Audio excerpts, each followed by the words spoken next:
अस्सलाम वालेकुम व्यूअर्स। आज आपको कराची सब्जी मंडी से जो है लहसुन के अपडेट करते हैं। आज जो है हफ्ते का दिन है और 23 अगस्त तारीख है आज मंडी में जो है लहसुन अभी बहुत कम आ रहा है, लेकिन रेट इसके बिल्कुल भी डाउन नहीं हो रहे।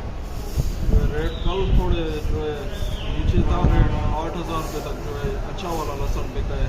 5,500 से आज भी जो है वही रेट है, 5,000 से लेके 8,000 8,500 रुपये तक जो है अच्छा लहसुन जो है बिका हुआ है।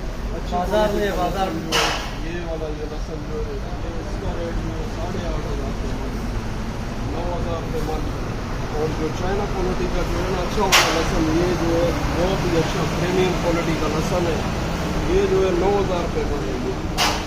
वैसे जो है रेट 5,500 से 9,000 के दरमियान ही है। जिस तरह का क्वालिटी होगी जिस तरह की उस तरह के जो है इसके रेट है। आपको अपडेट कर दिए। लाइक शेयर फॉलो कमेंट जो है ज़रूर करें।